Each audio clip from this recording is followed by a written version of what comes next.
I'm Sam Messick from the accounting department here at Prime. I do a lot of work with our fuel purchasing and fuel managing on a day-to-day basis, and one of the most common questions that we get from our operators is related to state fuel tax and how it should affect your purchasing decisions of fuel over the road. So the key thing to keep in mind with state fuel taxes are that state fuel taxes are calculated based off of where you ran your miles, not based on where you purchased your fuel. One of the most common mistakes that an operator can make is buying fuel based on, he tries to buy fuel in the states that have the lowest state fuel tax. But as I mentioned, state fuel tax is calculated based off of where you ran your miles, not where you purchased your fuel. Think of the state fuel tax that you're paying at the pump as simply a prepayment of the fuel tax bill toward the fuel tax bill that you're going to owe at the end of the month. So, quick example, if I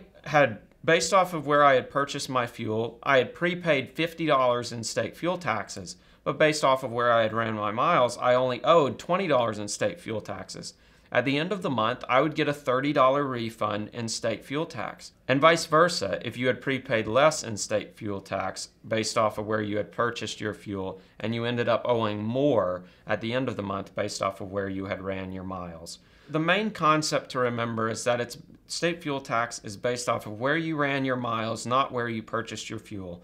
In order to help simplify the concept and allow for an easier purchasing decision when you're purchasing fuel over the road for you as an operator, one of the things that Prime has done is removed the impact of state fuel taxes from both the Macro 27 and the Prime mobile app. Basically, what we allow you to do is to look at the fuel pricing that's available through either your Prime mobile app or the Macro 27, and it gives you truly what is the lowest fuel cost available to you as a Prime operator. If you're using either of those resources to make your fuel purchasing decisions, you will ultimately make the best, most profitable decision for you as an operator. If you have any additional questions or would like a little bit more of an education on state fuel taxes, please feel free at any time to contact myself, your dispatcher, or our fuel desk, and we will do our best to help you understand this complex and yet very important subject of state fuel taxes and how it can affect your bottom line as an operator.